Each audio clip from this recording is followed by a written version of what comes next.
Okay. Hi, my name is Renee Moorefield, and I'm co-chair for the Minister of Wellness Initiative for the Global Wellness Institute. The purpose of the initiative is to look at well-being leadership for cities, communities, and countries globally. And we're doing a series of interviews to find out who are those committed well-being leaders. So I am really tickled and delighted to be talking to Mayor Serge Dedina. Mayor Dedina is the head of Imperial Beach, California, and he has been absolutely committed for years now to using wellness to advance well-being and development in the community. So thank you very much, Mayor Dedina. Or would you want me to call you Mayor Dedina, or would you like me to call you Serge? Serge is fine. Serge is fine. Okay.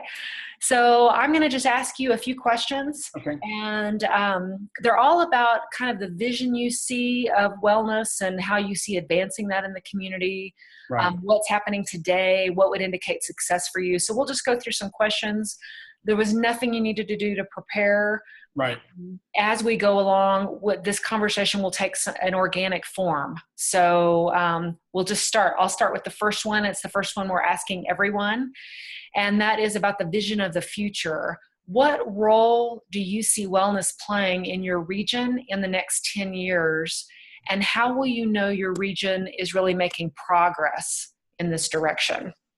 Well, that's a great question. And for background, Imperial Beach is a small, culturally and economically diverse city on the U.S.-Mexico border. We're the last town on the Southern California coast, right? We actually share a coastline with Mexico. So we're a town of 28,000, actually 26 to 28,000 people, completely surrounded by open space, South San Diego Bay on the north, the Tijuana Estuary on the south, and the Pacific Ocean to the west. So we're an interesting town, half Hispanic community, so very, very different than what you would normally find in a little bit more upscale beach community in Southern California. And I think I come at it as someone who was always mystified by the focus of cities as the engine of economic development and helping the city without connecting cities to the actual people who live there and the way that people live. And I think there's a whole new paradigm about cities and place so that you understand that cities are engines that help provide people with a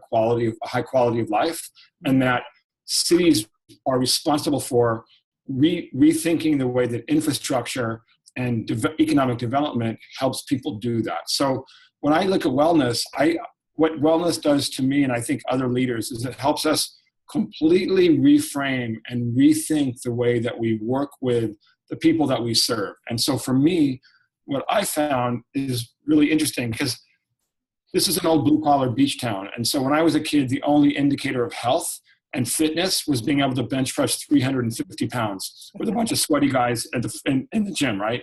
Right. It turned into being, when I was back in the 80s, when I was a beach lifeguard in my 20s, it was about doing the Ironman or running a marathon. That was what we all did, right? We were all involved in triathlons and, sort of the Boulder thing where you get to ride 100 miles, then swim 5 miles. And now what we realize is with wellness is it's really it's about feeling good and having a high quality of life and in being engaged in movement and activity, being outside, being happy, really being fulfilled. It's a very different way of doing that, of measuring what it means to be alive, right? And I think for me, what that does is it makes it immediately more inclusive so that everyone, it's not a bunch about a sweaty jocks, men or women working out, running 100, running 25 miles or ultra marathons or bench pressing till you pass out.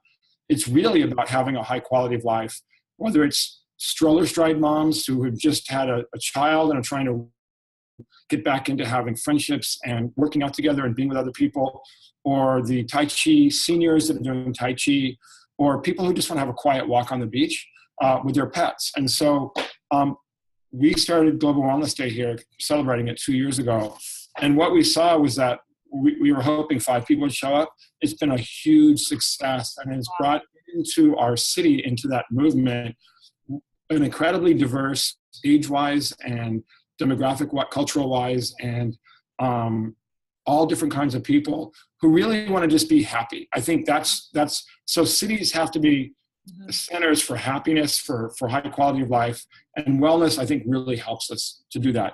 What's been really interesting is that the media has also picked up on that. And so that has really allowed us to really get that message out there via the media. Like the media coverage we had at Global Wellness Day this year was really, really, really high. And again, we had everyone from people doing yoga to Tai Chi to lifting weights to doing the stroller stride stuff, pet health, etc. And what that does is it allows me to have the political capital to restructure the way that we build our city.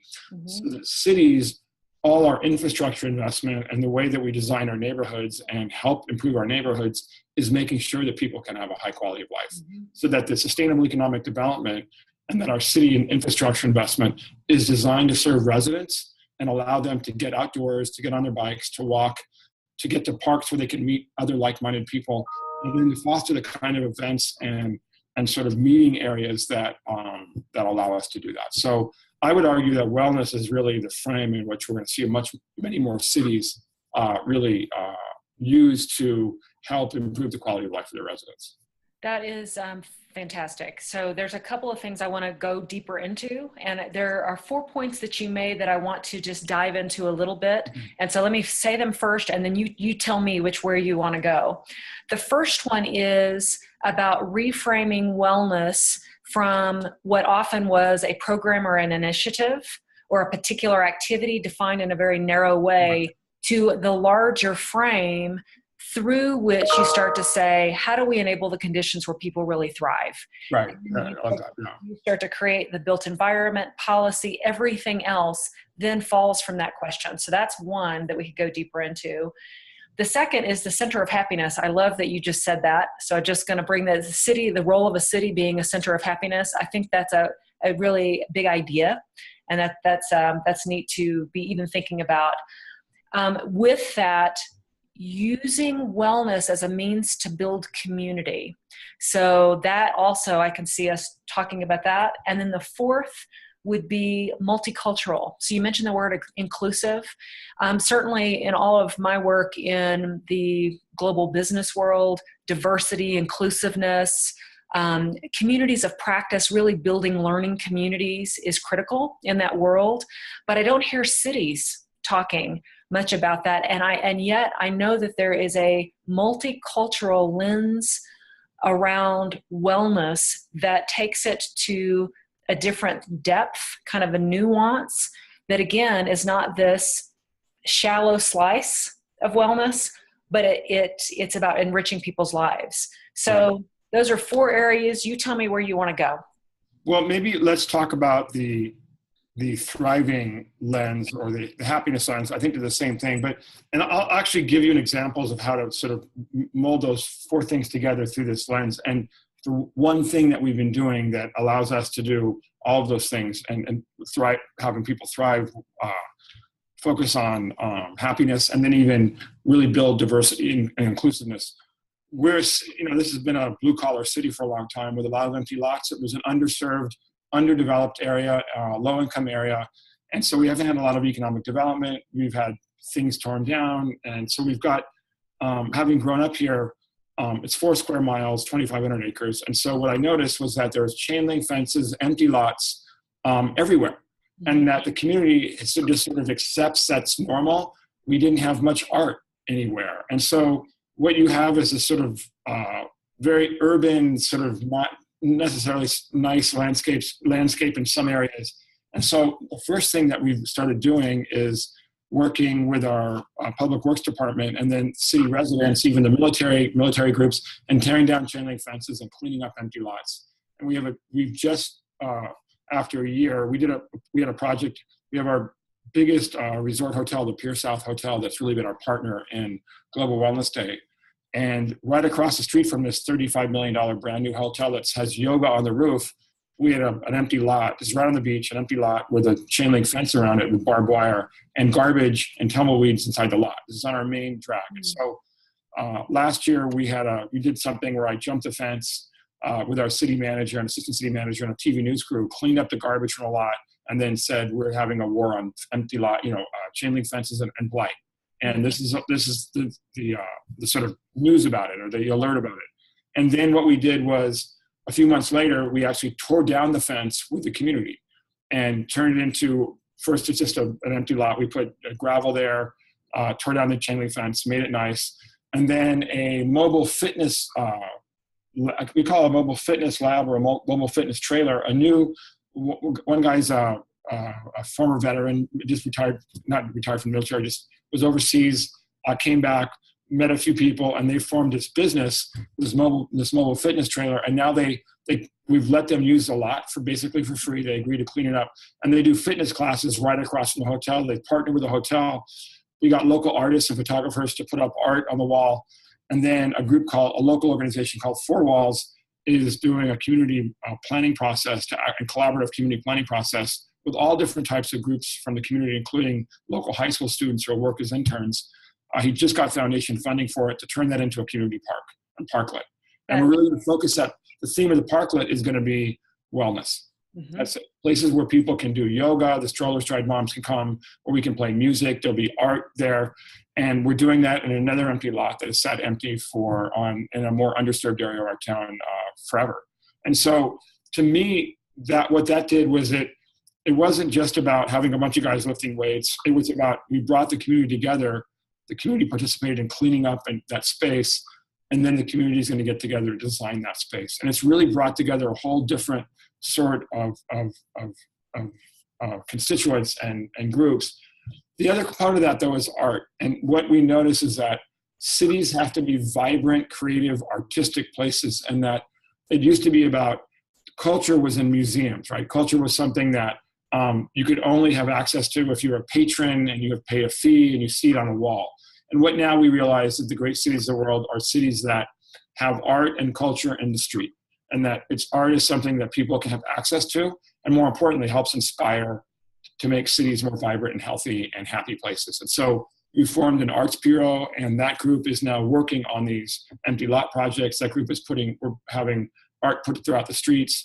And so that's something that I think is part and parcel of that if cities are dull, dreary places that don't actually look nice, and they're not bright, creative hotspots where people feel like they can be engaged, then they're not going to be happy places where people thrive. So that's something that we think is really important, integrating the art and wellness into one package. And then the third part of that component is that we didn't used to have events that would celebrate wellness and health. And so we had the Global Wellness Day, which is sort of the centerpiece of now a whole host of normal activities that you would have in a beach city. So we just had a big CrossFit competition. People from all over Southern California came to do an amazing CrossFit competition. We brought the Ironman 70.0 to Imperial Beach. We have a big surf contest. We're talking to Switchfoot, a band big alternative band, about doing a festival here. It would be about a surf contest and kids' activities and music. So all the normal stuff you would see in a city that we didn't have before, we're trying to do. But really, that helps augment all the infrastructure investment we're making that will help people have access to these places and these things that they can do to express themselves and be happy. That's great. So something I heard, if kind of culled it down into a process, I heard you say beautify. So take places that really haven't been cared for and show that the city cares. Right. So show that there's care. So that's the empty lot process, really tearing down and then building something beautiful. So beautifying, engaging the community, and then empowering people with accessibility. So accessibility to art, accessibility to more wellness opportunities, just making it accessible is huge. Are you noticing anything, given that your city is so multicultural, when you think about other cities and what is unique to Imperial Beach, are you noticing anything because of the either generational or multicultural perspective that you have to think about that you think would be unique? Or do you think these things would be similar no matter where you go? Just human beings are human beings. I think what's different about us is we're what cities used to be, normal cities would be, when you have different people. And that's what I think I say, culturally and economically diverse, in that we have people from different socioeconomic backgrounds living next to each other. So interestingly enough, in our beachfront area, we have areas that are 15 to 20% poverty rate right near the beach because they're high density apartment buildings next to people who have $1 million homes, which actually makes it interesting. So if you see the people that are doing yoga or working out, they come, and we have a lot of military here as well. So you have this very interesting mix of people that are involved in whether they're fitness classes or the yoga classes or walking or doing all the different kinds of activities that people do here. And so I think that makes it interesting. On our biking, we have a Bayshore bikeway and the nature trail along our bayfront that we've tried to get more improve the access to. And it's an incredibly diverse group of families that do that, because the neighborhoods there are incredibly diverse as well, with high density apartment buildings. So Imperial Beach, I think, is a great place to show that if you create vibrant cities with people who have the capacity to live with each other, you're gonna get them involved in doing things with each other. But the third, I think one of the other elements of things we're doing, we're looking at all our public buildings and all our space and saying, we have a senior center, and we're looking at, it's an old senior center, not big enough. And we realize that the idea of senior center probably is outdated. We need an intergenerational community center. People can come together. And I think so it's not just the cultural diversity, it's the age diversity and the economic diversity. And so once you start creating vibrant public space and you foster the types of activities out in the community that people can do, you tend to see a lot more people hanging out together and working out together and doing things together. So I think that's what we're going to do. But I think the most important point of this is that cities, what you don't want are cities to do this themselves. You want cities to be hubs of innovation that allow people to get things done. So the cities are the places where they say, it's sort of the locus of, yes, how can we help you? It sounds like a great idea. What do you need from us to make it happen? Right. That's where we're trying to go, is that a lot of times cities have become barriers. They become barriers to innovation and creativity because they're so bureaucratic and they're so full with rules and processes. We're trying to really break those down so that this city becomes a center for innovation and supports innovative, creative things, rather than just basically says, well, you need to do a permit and that might take 6 months. Right, right. So if you were to project out, say, 10 years, and you were to say, we were having this conversation again, right, and I'm asking you, okay, we talked 10 years ago, what has happened then that would say to you, we have really made progress? So what would you be seeing then? Well, I think what you see is a network of smaller and larger parks, an increased diversity of organizations and types of activities that are going on. And, we could even have metrics. We actually have a survey we're doing, a Parks and Rec survey. The surveys, the ongoing, to show what the needs of the community are. So that show that people have actually, their needs are probably fulfilled, right? So that's something we're focusing on. We just did our first Parks and Recreation survey, and so now we're working on identifying how we can meet some of the needs that were expressed in that survey. One of the most interesting parts of that is we realized that, and we did this at Global Wellness Day, is that pet health and people's relationship with their pets is arguably one of the most important sort of overlooked components of community health and wellness that you can find. And so we didn't have a dog park. That's something. And so now we had people come to the city council meeting with a dog and saying, we need a place for our dog. And we said, that sounds great. We're going to create a committee, but we expect the community and pet owners to really help us figure that out. So we actually have a dog surfing competition this weekend to really, with Petco, I think. And so that's something that has really come out about that being really important. So say a little bit about, you've mentioned a couple of businesses that have been partners in this with you. One was the hotel, you just mentioned Petco. Right. Are you finding that they are attracted to doing this? Do they really see the advantage themselves to partnering together? Yeah, so what's been interesting is that this process has opened up sort of and supported and fostered the innovation, the entrepreneurship that's been happening. So we've just had this growth in yoga studios and fitness studios and people doing, trainers, et cetera. And they all work together on something like the Global Wellness Day, although sometimes they're always competing.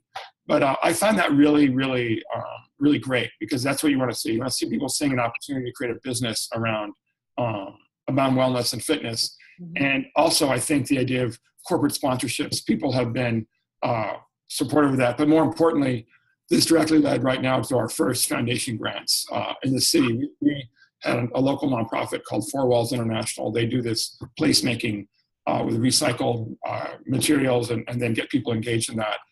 This whole process led to them getting, it'll be 3 grants that they got from foundations. We had foundations come now to look at what they're doing with these placemaking. And so that project will just launch. So it's not just a corporate grant, but it's philanthropic efforts and really creating an environment in which philanthropists know that they can actually make an investment and they'll see a return on their investment. That's great. What are you seeing from a leadership standpoint, either from your role or what you've had to kind of a value set that you've had to help foster within other people, or maybe not even foster, just tap into from other people? Yeah, so there's two things. I have a city council. We're a small city, but we have a city council. And I think they'd all been supportive of this type of event process before, but what's happened is it's put out in the open and they've completely embraced it. I think there's another guy I grew up on the council. We've known each other since we were 13 and 14, and he's a lifeguard. He was a beach lifeguard like me. And, you know, he did Global Wellness Day with me. He's joined the CrossFit program. We do an annual beach festival every year. And for my mayor's breakfast this year, I started the tradition last year. I've only been in office 2 years, but the tradition last year, we do a swim before the mayor's breakfast. So last year we had 100 people swim around the pier with me. This year we had 140 people and our junior lifeguard program. But we had my fellow council member, our port commissioner, the harbor police chief do it. We had a state senator do it. And then we had a breakfast, but the breakfast, before the swim, we had a beach walk. And then even during that, to fire up the swimmers, we had our Zumba. We have a local hardcore crew of Zumba people. And so they did that. And so actually the Zumba picture, the photo of the Zumba team made the front page of the San Diego Union Tribune, our regional newspaper. So that really got people excited. But then at the breakfast, we honor people. I started the tradition last year of honoring people that are engaged in wellness, fitness, and youth leadership. So this year, our recipient award was a guy, Joe McCarthy, who was a four-time Paralympic swimmer. And he grew up here. He was paralyzed when he was a surfer here. Amazing. Gave us an amazingly inspirational speech. And then a woman who runs a local cafe that puts on a free kids surf contest. So that's what we're trying to do, is also highlight that type of leadership. Then the second thing about leadership is we're looking at partnering with our schools. So what we understand is that cities aren't silos. So we don't control our school districts, but we have an elementary school district and then a secondary school district. And so we're partnering with them on the infrastructure investment, safe routes to schools to make the ways kids get to schools safer, so bigger sidewalks, bike lanes. And then number two, identifying co-sharing of resources so we can help them improve their playground facilities or infrastructure like swimming pools so the community has more access to it. So that's something we're doing.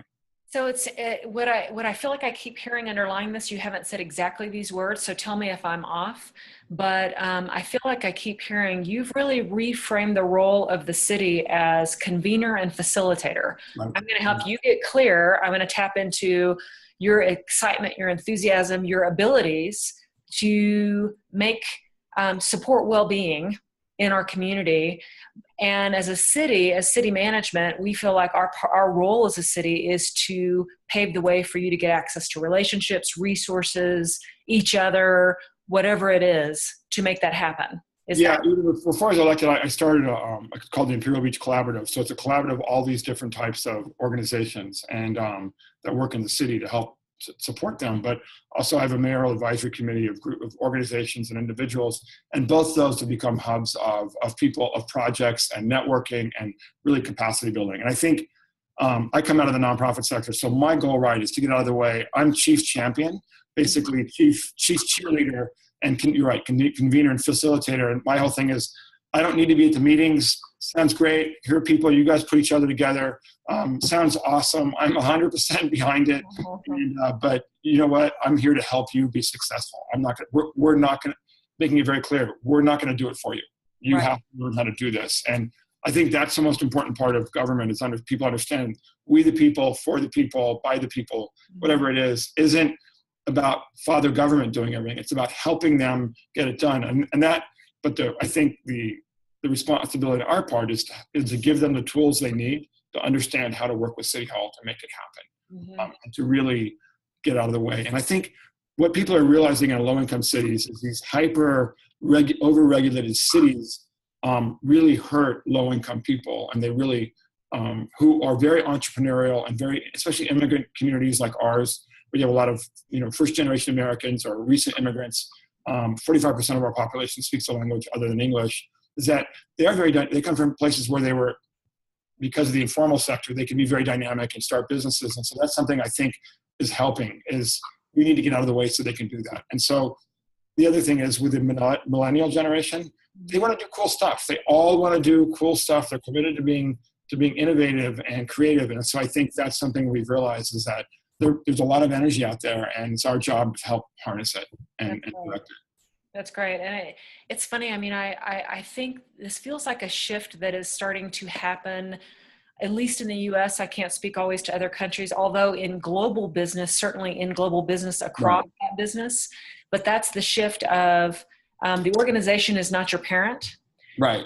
But so you are empowered, but the organization does. So the organization, in this case being the city, the organization does have the responsibility to create the resources to provide you with the infrastructure to make your path forward easier, whatever that path forward is. And in this particular case, we're talking about people who have a passion for wellness and well-being. Right. So that's great. One more thing is, having grown up here, and my parents are immigrants, and, we were just a normal middle class, more low income family. And my parents were, going to school when I was a kid.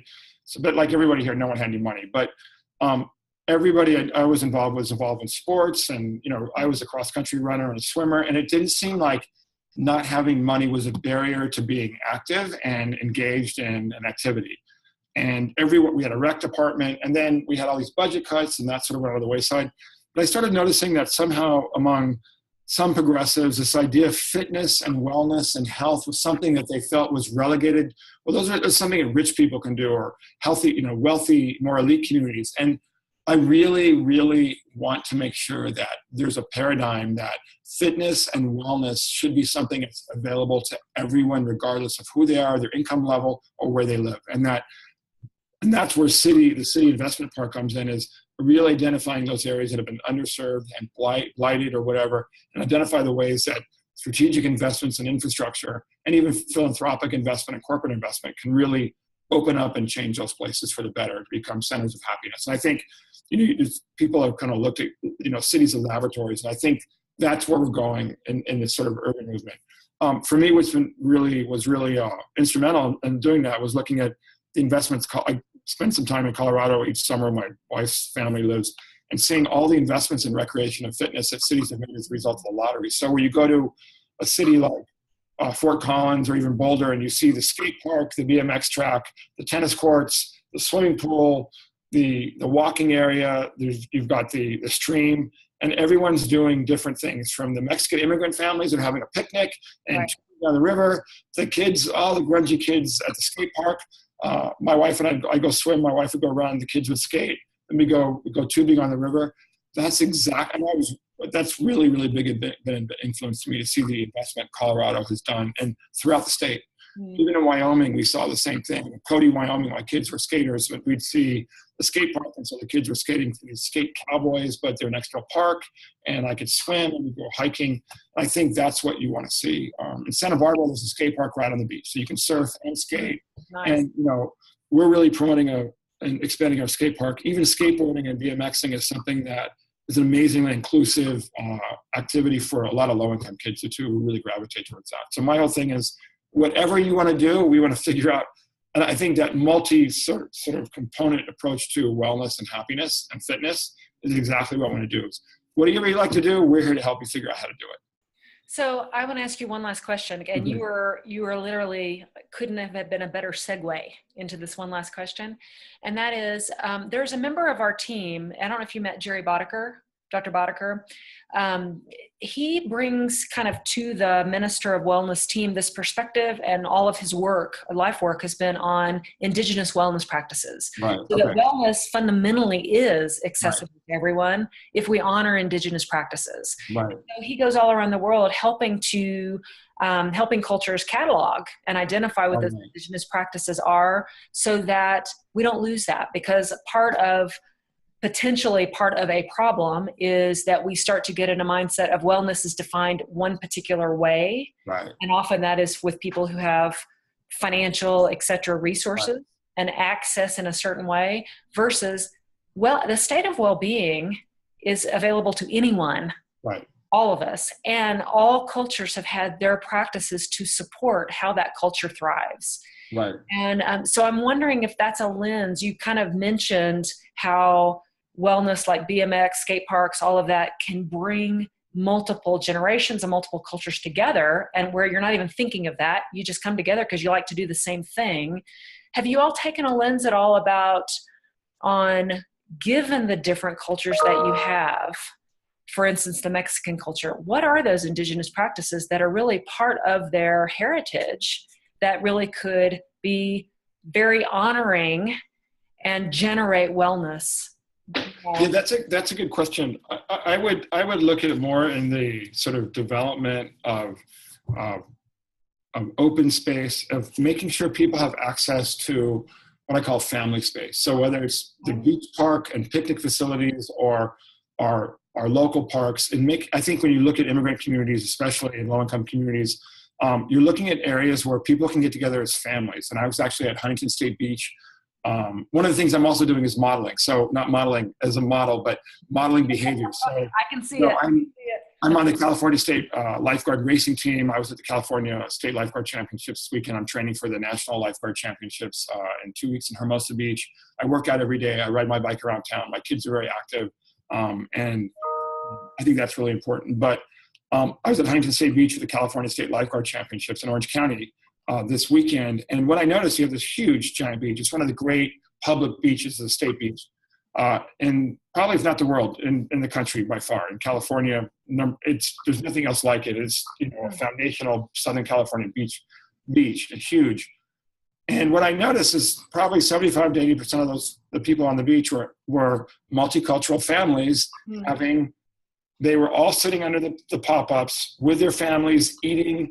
Muslim families, Asian American families, Latino families, African American families, white middle-class surfer families. It was absolutely awesome. And I think the beach for us is part of that, in that where a lot of times we get people from the Pacific Rim, so from Mexico or from Asia, South, Asian countries, is that the beach for us, that's our indigenous sort of like area. That's the area where people gravitate to. And so that's been a lot of the locus for our activities, right? Making sure people can have a happy day at the beach. And I think a beach is a metaphor for wellness, in that it's hard to find someone who's unhappy at the day at the beach. If you look at the beach and what people do there, it's usually unrestrained joy.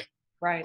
It's actually really, really profoundly moving if you watch it. And I was a lifeguard for 8 years. And both my boys are lifeguards now at state beaches, and they comment on the same thing. It's really moving to see women in hijabs in the water.